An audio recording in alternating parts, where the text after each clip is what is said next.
Communiqué du Conseil des ministres du 1er mars 2023. Le Conseil des ministres s'est réuni ce mercredi 1er mars 2023 sous la présidence de son Excellence M. Faure Eswazimana Gnassingbé, président de la République. Le Conseil a examiné 2 projets de décret et écouté 2 communications. Au titre des projets de décret, le Conseil a examiné en 2e lecture le projet de décret fixant les conditions d'accès à la profession de transporteur, d'intermédiaire et d'auxiliaire de transport et d'exercice des activités de transport routier. Dans le cadre des réformes engagées par le gouvernement pour dynamiser la croissance nationale, le présent décret permettra d'améliorer la compétitivité du sous-secteur des transports routiers en assurant la professionnalisation des acteurs. L'étude de ce texte qui définit les conditions d'accès aux professions de transporteurs, d'intermédiaires et d'auxiliaires, notamment l'obligation de se constituer en société commerciale, sera poursuivie lors d'une prochaine séance du Conseil des ministres. Le Conseil des ministres a ensuite examiné en première lecture le projet de décret portant modalités d'ouverture, d'organisation et de fonctionnement des crèches garderies au Togo. Le gouvernement a mis le bien-être de la petite enfance au cœur de ses actions. Eu égard au rôle important que jouent les crèches et garderies dans le soutien apporté aux parents ou tuteurs durant leur temps de travail, il est apparu nécessaire de renforcer le cadre juridique afin de garantir aux enfants la meilleure prise en charge possible. Ce décret fera l'objet d'une nouvelle étude lors d'un prochain conseil.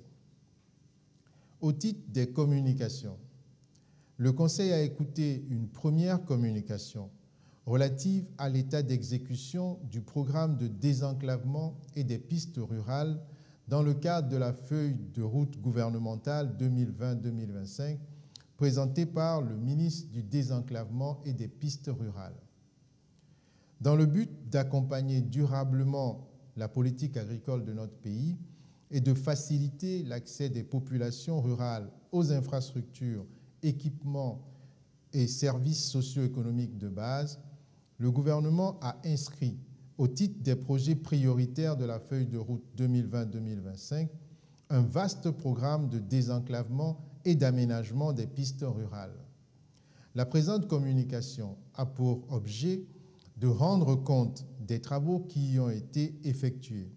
À fin décembre 2022, 680 km de pistes rurales ont été aménagées.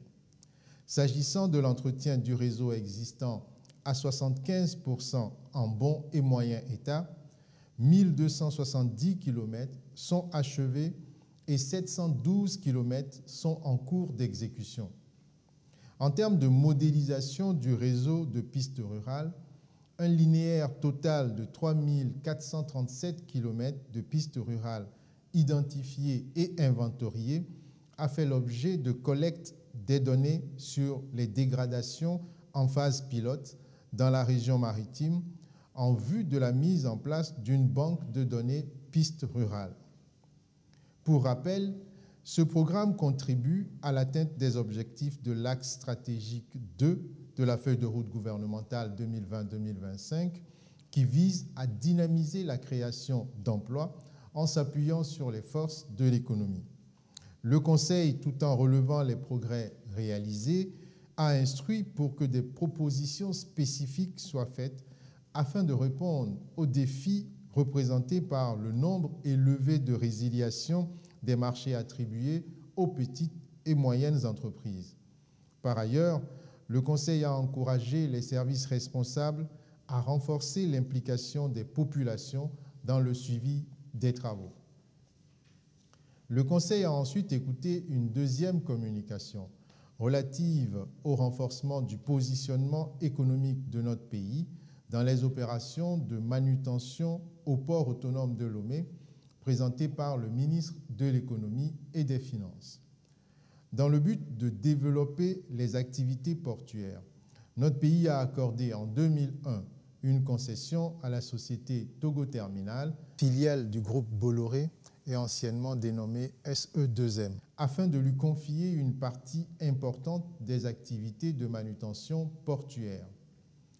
Quelques années après la mise en œuvre de cette concession et face aux défis communs liés à la poursuite du développement de cette infrastructure majeure, des différends sont nés, en particulier sur l'exclusivité des droits accordés aux partenaires privés.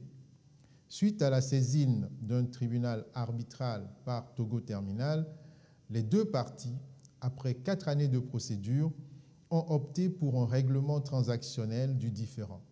Ce règlement a abouti à un accord qui consacre le renforcement du positionnement de notre pays dans le partenariat.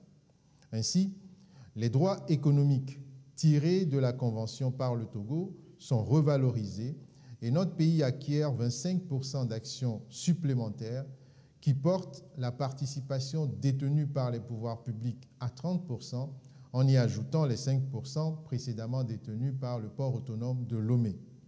Ensuite, le Togo renforce sa participation dans la gouvernance en nommant 2 administrateurs supplémentaires au conseil d'administration.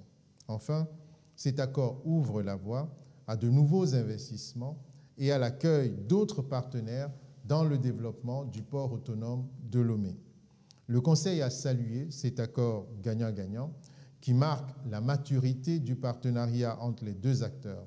Il a renouvelé ses admirations au chef de l'État, son Excellence M. Faure Essozimna Gnassingbé, pour l'efficacité de son leadership et la qualité de ses hautes orientations qui permettent de poursuivre la valorisation du port autonome de Lomé. Le Conseil a écouté une dernière communication relative à la démarche méthodologique du choix de la zone pilote de la stratégie d'optimisation des pratiques des agents de santé communautaire ASC et relais communautaires au Togo, présentée par le ministre délégué chargé de l'accès universel aux soins.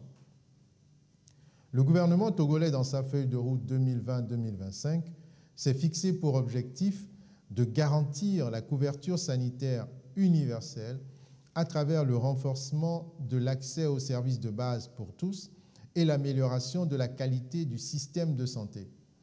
Parmi les composantes du projet P3, mise en place de la couverture sanitaire universelle, figure le renforcement du personnel de santé en s'appuyant sur les agents de santé communautaires avec une cible de 90% de villages disposant d'un agent de santé communautaire formé sur les soins intégrés. À cet effet, une stratégie d'optimisation des pratiques des agents de santé communautaires et relais communautaires au Togo a été validée par le gouvernement, ouvrant ainsi la voie à l'élaboration d'un projet pilote pour tester la dite stratégie avant un passage à l'échelle. Ce projet pilote, qui sera mis en œuvre dans les districts sanitaires les moins performants en santé communautaire, permettra de tester la mise en commun des fonds des partenaires intervenant dans les mêmes zones géographiques. Au titre des divers, le ministre chargé de la Santé et le ministre chargé de l'Inclusion financière ont rendu compte au Conseil de l'adoption et de la publication de la liste des médicaments essentiels sous dénomination commune internationale remboursables dans le cadre du programme School Assure. Cette liste, diffusée dans les médias, permet de définir les médicaments à prescrire dans le cadre du programme et donc le remboursement de ceux-ci au profit des formations sanitaires. Fait à Lomé le 1er mars 2023, le Conseil des ministres.